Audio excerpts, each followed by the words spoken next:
السلام علیکم ورحمۃ اللہ وبرکاتہ۔ وعن انس قال کان رسول اللہ صلی اللہ علیہ وسلم لیس بالطویل البائن ولا بالقصیر ولیس بالابیض الامحق ولا بالآدم۔ یہ حضرت انس رضی اللہ تعالی عنہ سے مروی ہے۔ اس حدیث کو بیان کرنے سے پہلے میں آپ حضرات کے ایک سوال کا جواب دے دوں۔ اس سے پہلے والے سبق سے متعلق آپ کے ایک ساتھی نے ایک سوال کیا۔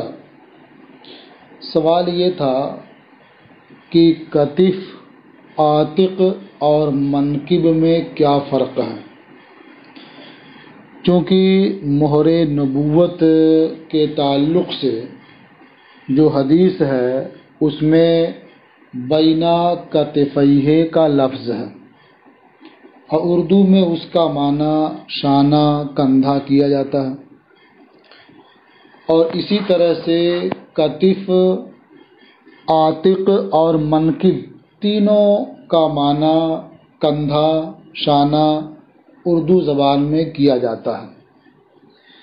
لہذا یہ کہا جا سکتا ہے کہ تینوں ہم معنی کلمات ہیں اور ان کے درمیان اردو زبان کے استعمال میں کوئی خاص فرق نہیں ہے۔ لیکن جب آپ ان کلمات کی تحقیق کریں گے تو ان کے درمیان کچھ فرق آپ کو ملے گا۔ مثلا ایک لفظ ہے منکب، جس کا معنی اردو میں ہوتا ہے بازو کی جڑ، کندھا، شانہ۔ لیکن یہ بازو کی جڑ جو اس کا معنی ہے، یعنی کہنی سے لے کر شانے تک کا حصہ یہ بازو کہلاتا ہے، اور بازو کی جو جڑ ہے وہ منکب ہے۔ گویا یہ بازو جہاں ختم ہوتا ہے اوپر کی طرف اور ہڈیاں جہاں باہم ملتی ہیں اسی جوڑ کو منکب کہا جاتا ہے، اور اسی منکب کے پیچھے جو چوڑی ہڈی ہوتی ہے اسی چوڑی ہڈی کو کتف کہا جاتا ہے، اور اسی کتف اور عنق کے درمیان کا جو حصہ ہے وہ عاتق کہلاتا ہے۔ تو اس طرح سے تینوں کے درمیان تھوڑا فرق نظر آتا ہے کہ بازو اور کتف کا جو جوڑ ہے اسے منکب کہا جاتا ہے، اور کتف منکب کے پیچھے کی چوڑی ہڈی کو کہا جاتا ہے، اور عاتق یہ موڑھے اور گردن کے درمیان کا جو حصہ ہے وہ عاتق کہلاتا ہے۔ لیکن اردو زبان میں تینوں کا معنی کندھا کر دیا جاتا ہے۔ اب آپ آگے کی حدیث دیکھیں۔ وعن انس قال، اور حضرت انس رضی اللہ تعالی عنہ سے روایت ہے، انہوں نے فرمایا کان رسول اللہ صلی اللہ علیہ وسلم لیس بالطویل البائن، اللہ کے رسول صلی اللہ علیہ وآلہ وسلم بہت لمبے نہیں تھے۔ طویل کا معنی ہوا لمبا، البائن یعنی وہ لمبائی جو حد اعتدال سے دور کرنے والی ہو یا اس سے الگ کرنے والی ہو۔ تو لمبے تھے لیکن لمبائی ایسی نہیں تھی جو حد اعتدال سے بالکل الگ کر دینے والی ہو۔ اسی کو اردو میں کہہ سکتے ہیں کہ بہت لمبے نہیں تھے۔ ولا بالقصیر، اور اللہ کے رسول صلی اللہ علیہ وسلم پست قامت نہیں تھے، یعنی ایسا بھی نہیں کہ آپ کا قد بہت چھوٹا ہو اور دیکھنے میں ایسا لگے کہ بعض اعضاء بعض میں گھسے ہوئے ہیں۔ تو نہ بہت دراز قامت تھے اور نہ بہت پست قامت تھے، بلکہ معتدل قد و قامت والے تھے۔ وَلَيْسَ بِالْأَبْيَضِ الْأَمْحَقِ، اور بہت زیادہ سفید رنگت والے نہیں تھے۔ الامحق کا معنی ہوتا ہے وہ سفیدی جس میں سرخی کی آمیزش نہ ہو، یا وہ سفیدی جو زیادہ روشن نہ ہو، جیسے کہ چونا سفید ہوتا ہے لیکن اس سفیدی میں کوئی رونق اور کوئی روشنی نہیں ہوتی ہے اور اس میں سرخی کی آمیزش نہیں ہوتی ہے۔ تو اللہ کے رسول صلی اللہ علیہ وسلم کی رنگت بہت زیادہ سفید نہیں تھی کہ جس میں سرخی کی آمیزش نہ ہو، تو اسی کو بیان فرمایا وَلَيْسَ بِالْأَبْيَضِ الْأَمْحَقِ، اور اللہ کے رسول صلی اللہ علیہ وسلم کی سفیدی ایسی نہیں تھی جس میں سرخی کی آمیزش نہ ہو۔ ولا بالآدم، آدم کا معنی ہوا سخت گندمی رنگ والا، یعنی اس قدر گندمی رنگ ہو جو مائل بسیاہی ہو۔ تو اللہ کے رسول صلی اللہ علیہ وسلم کے جسم مبارک کی رنگت اس قدر گندمی نہیں تھی جو مائل بسیاہی ہو۔ فرمایا ولا بالآدم، اور وہ سخت گندمی رنگت والے نہیں تھے۔ وَلَيْسَ بِالْجَعْدِ الْقَطَطِ، الجعد کا معنی ہوتا ہے وہ بال جن میں پیچ ہوں، یعنی وہ ٹیڑھے ہوں رنگ کی طرح سے، اور قطط کا معنی ہوتا سخت۔ الجعد القطط کا معنی ہوا سخت پیچ دار، یعنی رنگ کی طرح سے بالکل گول۔ تو فرماتے ہیں وَلَيْسَ بِالْجَعْدِ الْقَطَطِ، اور اللہ کے رسول صلی اللہ علیہ وسلم سخت پیچ دار بال والے نہیں تھے، یعنی جیسے حبشیوں کا بال بالکل مڑا ہوا ہوتا ہے، رنگ کی طرح سے گول ہوتا ہے، اس طرح سے اللہ کے رسول صلی اللہ علیہ وسلم کے بال نہیں تھے۔ ولا بالسبت، السبت یا السبت یا السبت تینوں لغتیں ہیں، یعنی با پر زبر زیر سکون تینوں طرح سے پڑھ سکتے ہیں۔ اس کا معنی ہوتا ہے بالوں کا سیدھا ہونا۔ تو ولا بالثابت، اور بالکل سیدھے بالوں والے بھی نہیں تھے، یعنی آپ کے بال نہ بالکل سیدھے تھے اور نہ ہی حبشیوں کی طرح سے سخت پیچ دار تھے، بلکہ آپ کے بال گھنگریالے تھے۔ بعثہ اللہ علی رأس 40 سنہ، علی رأس 40 سنہ، اللہ تعالی نے انہیں 40 سال کے مکمل ہونے پر مبعوث فرمایا، یعنی آپ کو اعلان نبوت کا حکم دیا۔ راس کا معنی جس طرح سے سرا ہوتا ہے اس طرح سے اس کا معنی آخر بھی ہوتا ہے، تو یہاں راس سے مراد وہ آخر ہے، یعنی تمامیت۔ تو علی راس 40 سنہ کا معنی ہوا 40 سال کی تمامیت پر، یعنی جب آپ کی عمر 40 سال پوری ہو گئی تو اللہ تعالیٰ نے آپ کو مبعوث فرمایا، یعنی اعلان نبوت کا حکم دیا۔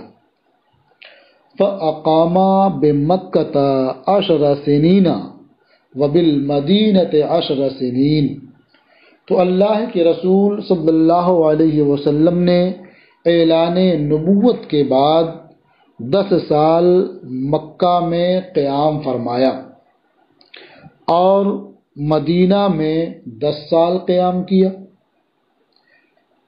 مکہ میں قیام کے تعلق سے اقوال مختلف ہیں۔ اس میں 10 سال کا ذکر ہے، لیکن مختار 13 سال ہے، یعنی اعلان نبوت کے بعد آپ مکہ مکرمہ میں 13 سال قیام پذیر رہے، اور اس کے بعد آپ نے ہجرت کی اور مدینہ منورہ میں 10 سال قیام رہا۔ وَتَوَفَّاهُ اللَّهُ عَلَى رَأْسِ 60 سنہ، اور اللہ تبارک و تعالی نے آپ کو 60 سال کی تمامیت پر وفات دی، یعنی جب آپ کی عمر شریف 60 سال کی ہو گئی تو اللہ تعالی نے آپ کو وفات دی۔ اب مشہور یہ ہے کہ آپ کا وصال 63 سال کی عمر میں ہوا، اور اس سے صاف 60 سال معلوم ہوتا ہے۔ یہ اختلاف وہیں سے آیا ہے کہ مکہ میں آپ کا قیام اعلان نبوت کے بعد 10 سال رہا یا 13 سال رہا۔ راجح یہی ہے کہ آپ کا قیام 13 سال رہا، اور اس حساب سے آپ کا وصال 63 سال کی عمر میں ہوا۔ لیکن جنہوں نے 10 سال کا ذکر کیا ہے تو گویا انہوں نے قصر کو ترک کر دیا ہے، یعنی 10، 20، 30، 40، 50 اس طرح کا شمار کیا ہے، اور جو درمیان میں 2، 3، 4، 5 تھا اسے ترک کر دیا ہے۔ تو 13 سال تھا اسے 10 شمار کیا، اور ادھر 63 سال تھا تو 60 شمار کیا، اور اس طرح سے شمار کرنا یہ عرب کا معمول تھا، یہ کوئی نئی چیز نہیں ہے۔ تو اس اعتبار سے آپ دیکھیں تو کوئی تعارض بھی نہیں ہوگا۔ وَلَيْسَ فِي رَأْسِهِ وَلِحْيَتِهِ 20 شَعْرَةً بَيْضَاءَ، اور آپ کے سر اقدس اور ریش مبارک میں 20 بال سفید نہیں تھے، یعنی آپ کے بال کچھ سفید ہو گئے تھے لیکن وہ بہت معمولی تھے کہ آپ کے سر میں اور داڑھی میں ملا کر کل 20 بال سفید نہیں تھے۔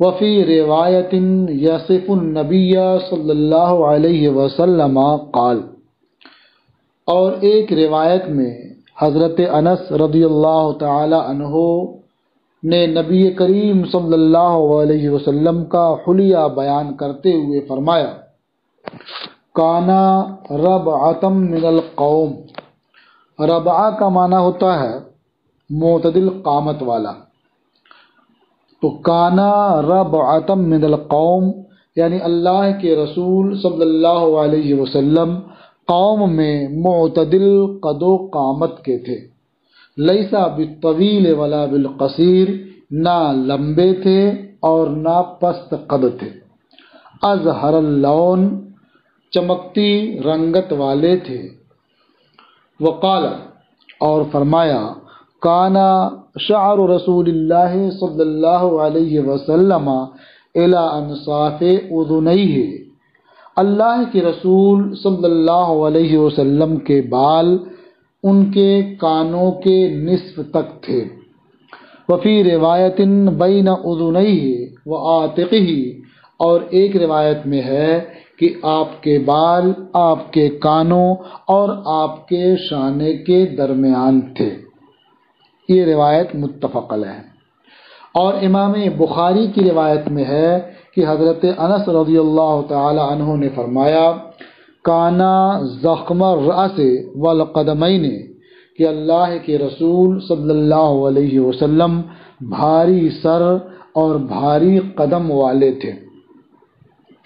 یہ بھاری سر سرداری کی علامت اور بھاری قدم یہ طاقت و قوت کی علامت ہے۔ فرماتے ہیں، لم ارا بعدہ ولا قبلہ مثلہ، کہ میں نے اللہ کے رسول صلی اللہ علیہ وسلم کے بعد اور ان سے پہلے ان جیسا نہیں دیکھا۔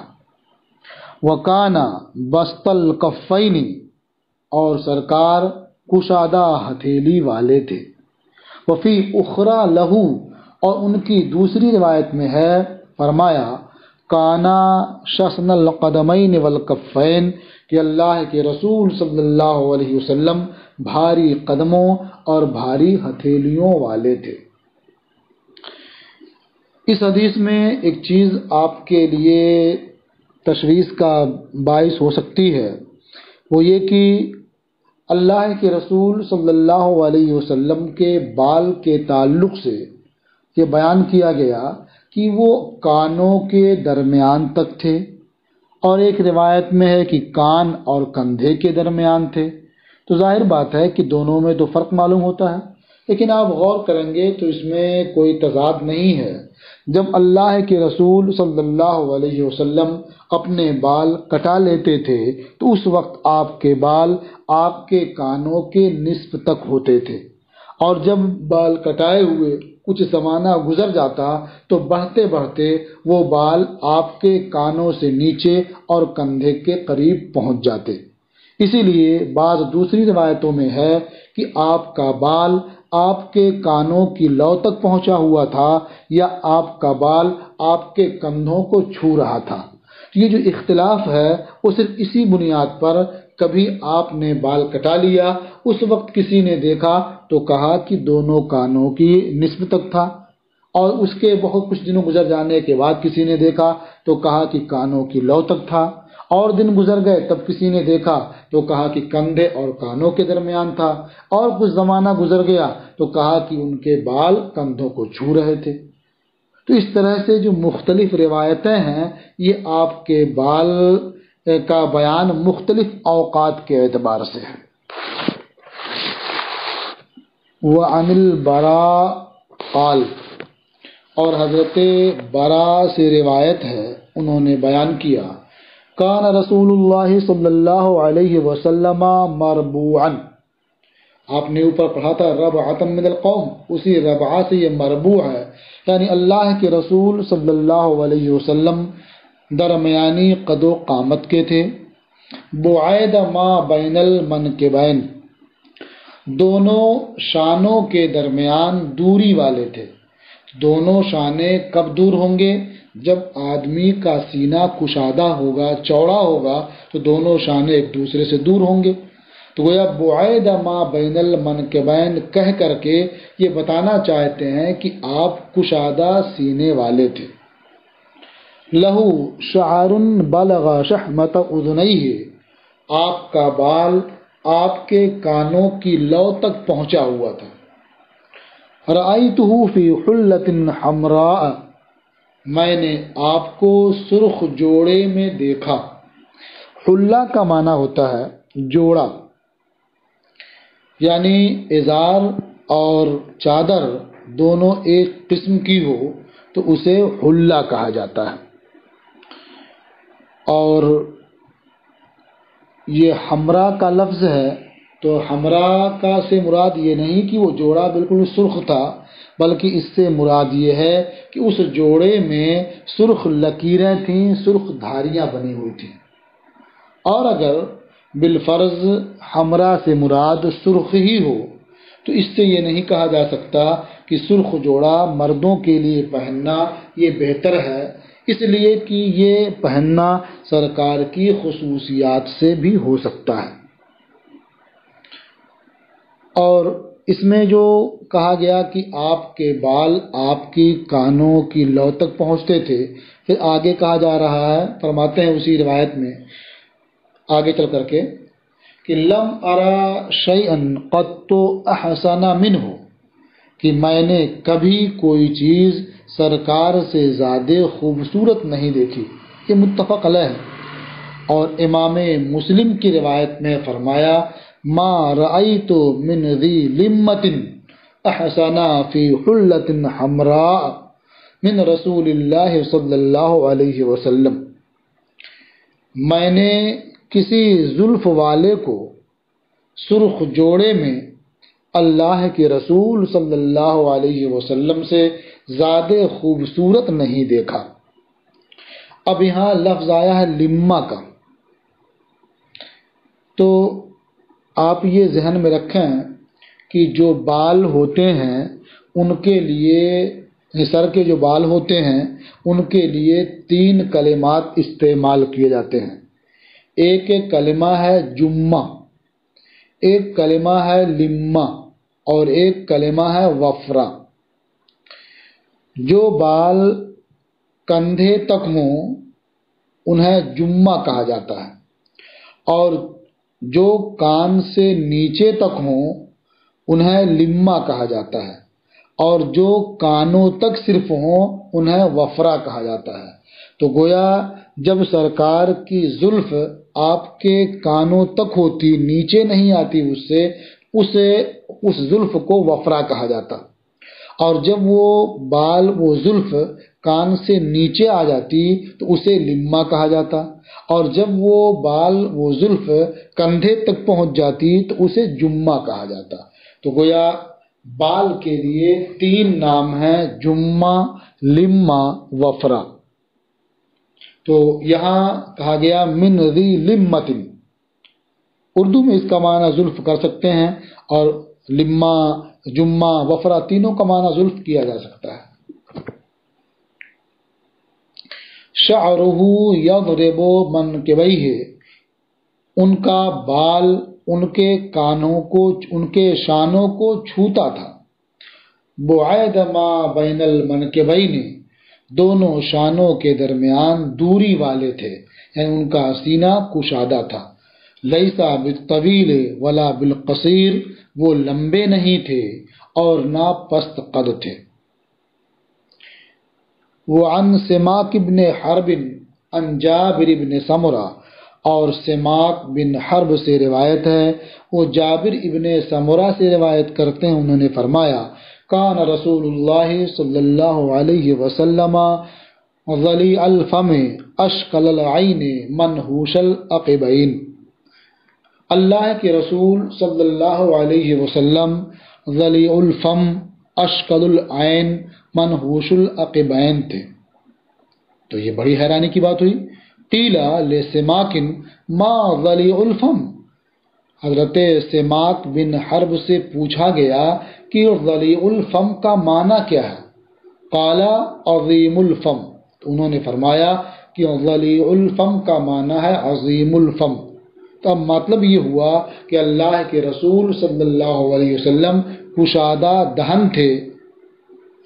پھر ان سے پوچھا گیا ما اشقد العین، اشقد العین کا معنی کیا ہے، یہ کیا چیز ہے؟ قالا طویل و شق العین، انہوں نے فرمایا کہ آنکھ کے شگاف کا دراز ہونا۔ طویل و شق العین یعنی آنکھ کے شگاف کا دراز ہونا۔ تو اس سے ظاہر یہ ہوتا ہے کہ اللہ کے رسول صلی اللہ علیہ وسلم کے آنکھوں کا شگاف دراز تھا۔ لیکن لغت میں جو اشقد العین کا معنی ملتا ہے وہ معنی یہ ہے کہ ما فیہ حمرۃ و بیاض مختلطہ، یعنی جس میں سرخی اور سفیدی باہم ملی ہوئی ہو، وہ اشکل ہے، اشقد العین ہے۔ تو اللہ کے رسول صلی اللہ علیہ وسلم اشقد العین تھے، یعنی آپ کی آنکھوں میں سرخ ڈورے تھے، آپ کی آنکھوں میں سرخی اور سفیدی باہم ملی ہوئی تھی۔ اور جو معنی حضرت سماک ابن حرب نے یہاں اشقد العین کا بیان کیا ہے، یہ ائمہ لغت کے بیان کے خلاف ہے۔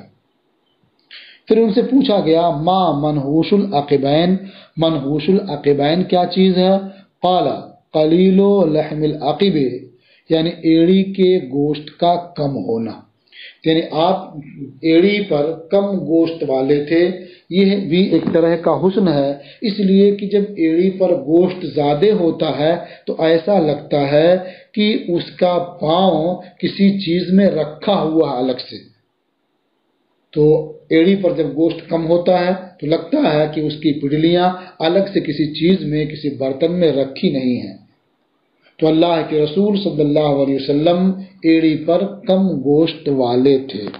وعن ابی الطفیل قال رأیت رسول اللہ صلی اللہ علیہ وسلم کان ابیض ملیحا مقصدا، حضرت ابو طفیل سے روایت ہے، انہوں نے بیان کیا کہ میں نے اللہ کے رسول صلی اللہ علیہ وسلم کو دیکھا کہ وہ گوری رنگت والے، ملیح اور درمیانی قد و قامت کے تھے۔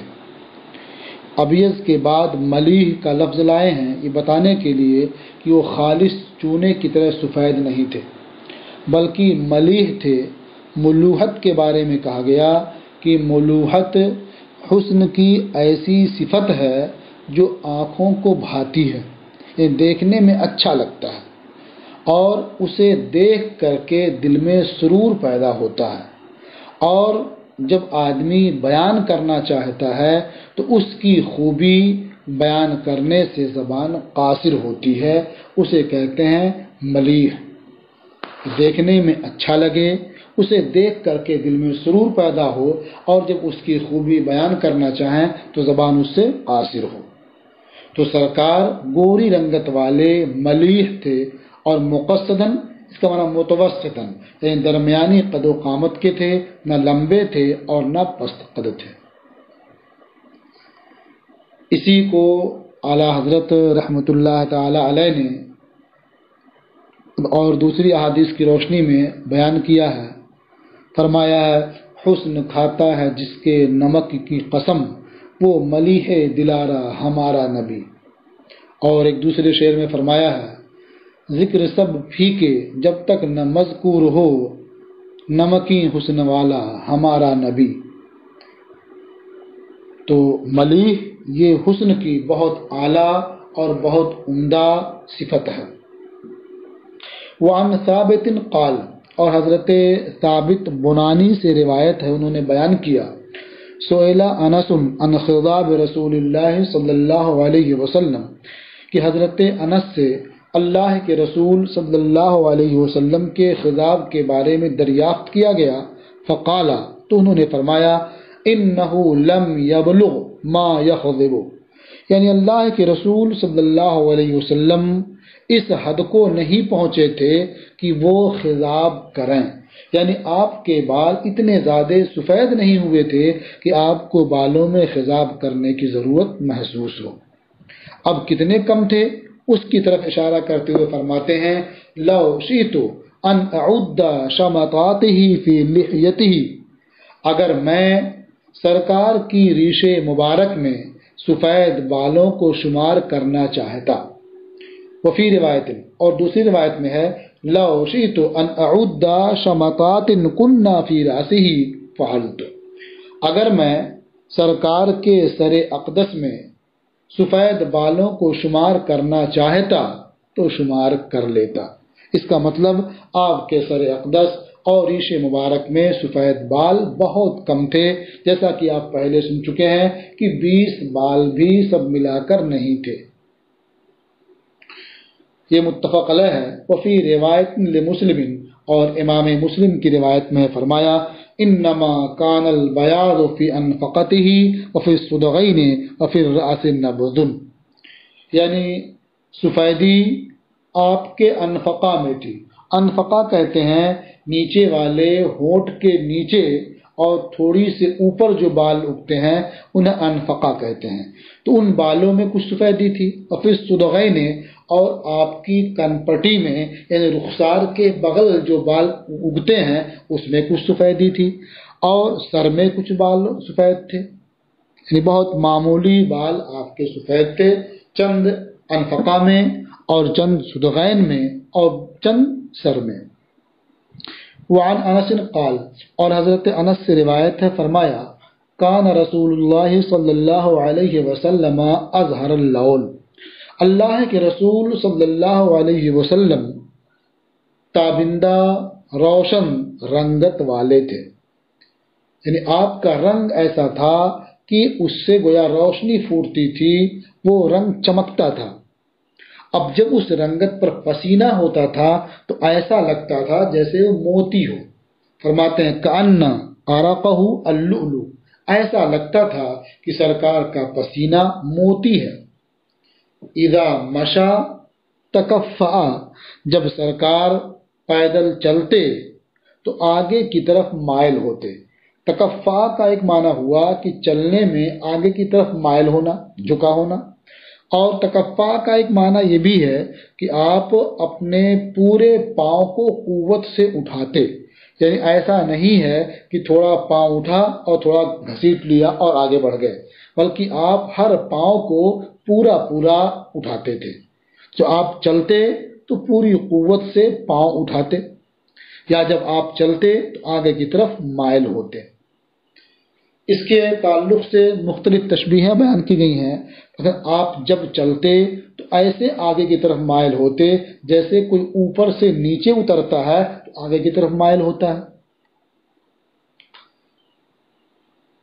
وما مسست دیباجتن ولا حریرن الینا من کف رسول اللہ صلی اللہ علیہ وسلم، اور فرماتے ہیں کہ میں نے دیباجہ اور حریر نہیں چھوا جو اللہ کے رسول صلی اللہ علیہ وسلم کی ہتھیلی سے زیادہ نرم ہو۔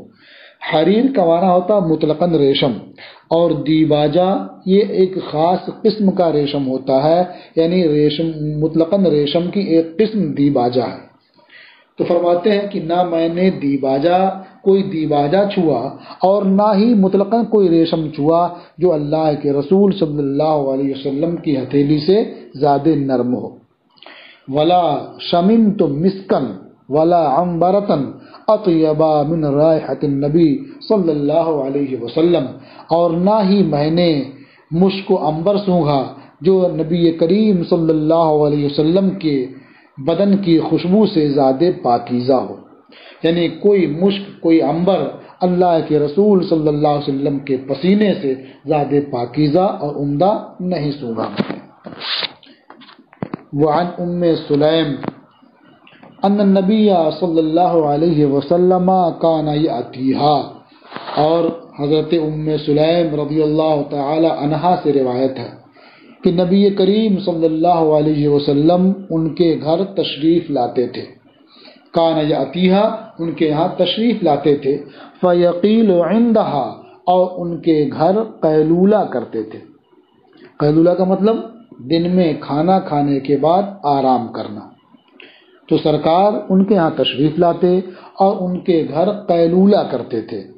اب ان کے یہاں آنا اور قیلولہ کرنا، اس سے آپ یہ نہیں کہا جا سکتا کسی اجنبیہ کے یہاں جانا اور آرام کرنا درست ہے۔ سرکار کا ان کے ہاں تشریف لے جانا اس لیے تھا کہ وہ اللہ کے رسول صلی اللہ علیہ وسلم کی خالہ ہوتی ہیں۔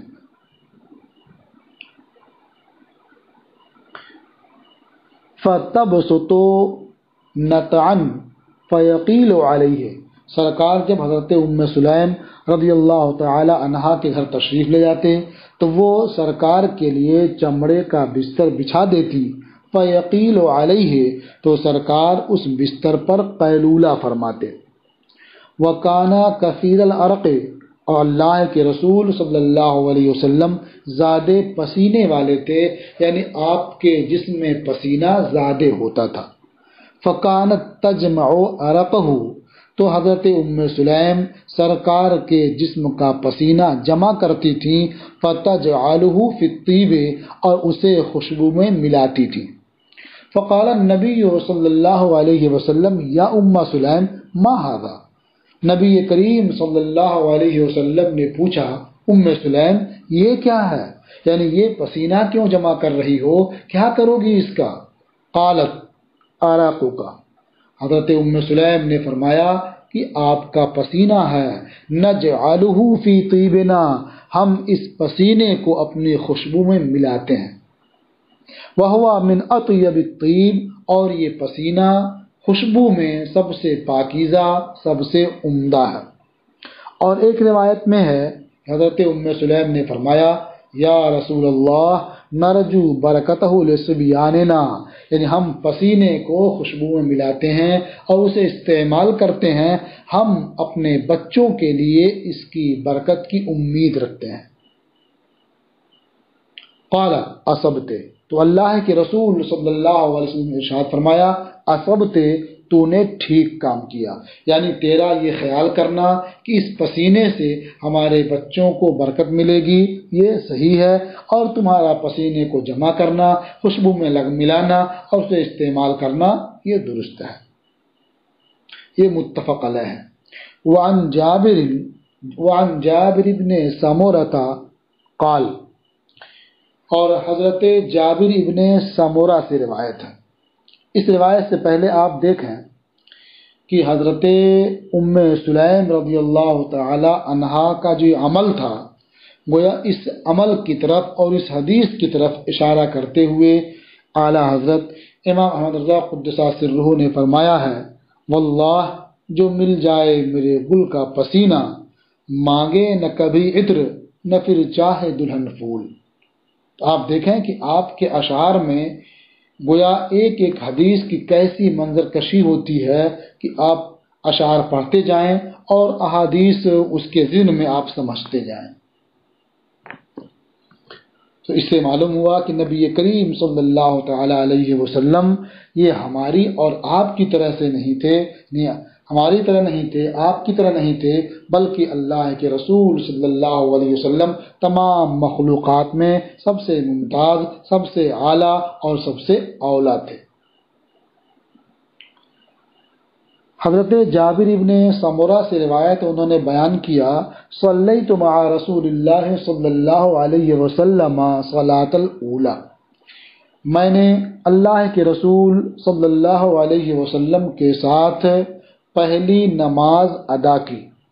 پہلی نماز کے بارے میں ایک قول یہ ہے کہ اس سے مراد نماز فجر ہے، لیکن دوسرا قول جو زیادہ اہم اور راجح معلوم ہوتا ہے وہ یہ ہے کہ اس سے مراد نماز ظہر ہے۔ اسے پہلی نماز اس لیے کہا جاتا ہے کہ حضرت جبریل امین جب سرکار کی خدمت میں نماز کی امامت کے لیے حاضر ہوئے تو سب سے پہلے جو نماز انہوں نے پڑھائی وہ ظہر کی نماز تھی، اسی لیے فارسی میں اسے نماز پیشی کہتے ہیں اور وہی صلاۃ اولی ہے۔ تو گویا فرمایا کہ میں نے اللہ کے رسول صلی اللہ علیہ وسلم کے ساتھ ظہر کی نماز ادا کی۔ ثم خرج الی اہلہ، پھر سرکار اپنے اہل کی طرف نکلے، وخرجت معہ، اور میں سرکار کے ساتھ نکلا۔ فاستقبلہ ولدان، تو سرکار کے سامنے کچھ بچے آ گئے، فجعل یمسح خد احدہم واحدا واحدا، تو سرکار ان میں سے ایک ایک کر کے ہر ایک کے دونوں رخسار پر ہاتھ پھیرنے لگے۔ وَأَمَّا أَنَا فَمَسَحَ خَدَّيَّ، اور رہا میں تو سرکار نے میرے رخساروں پر ہاتھ پھیرا۔ فَوَجَدْتُ لِيَدِهِ بَرْدًا، تو میں نے ان کے ہاتھ میں ٹھنڈک محسوس کی، یا میں نے ان کے ہاتھ کی ٹھنڈک محسوس کی۔ اور ریحن، او واو کے معنی میں ہے یا بل کے معنی میں ہے، یعنی میں نے سرکار کے دستے مبارک کی ٹھنڈک محسوس کی اور خوشبو محسوس کی، یا او بل کے معنی میں ہو معنی کیا ہوگا، بلکہ میں نے خوشبو محسوس کی۔ کأنما اخرجها من جونۃ عطار، گویا سرکار نے اپنا ہاتھ عطر بیچنے والے کے عطر کے ڈبے سے نکالا ہے، یعنی آپ کا ہاتھ اتنا ٹھنڈا اور اتنا خوشبودار تھا، ایسا لگ رہا تھا کہ آپ نے عطر فروش کے عطر کے برتن میں اپنا ہاتھ ڈالا ہے اور پھر نکال کر کے رخسار پر پھیر رہے ہیں۔ اسے امام مسلم رحمۃ اللہ علیہ نے روایت کیا ہے۔ آگے فرماتے ہیں، وَذُكِرَ حدیث جابر سمو باسمی، یعنی حضرت جابر کی حدیث سمو باسمی یہ باب الاسامی میں مذکور ہوئی، اور حضرت سائب ابن یزید کی حدیث نظرت الی خاتم النبوہ یہ باب احکام المیاہ میں مذکور ہوئی۔ اس طرح سے ایک فصل مکمل ہوئی۔ اب انشاءاللہ دوسری فصل اس کے بعد والے سبق میں آپ پڑھیں گے۔ السلام علیکم ورحمۃ اللہ وبرکاتہ۔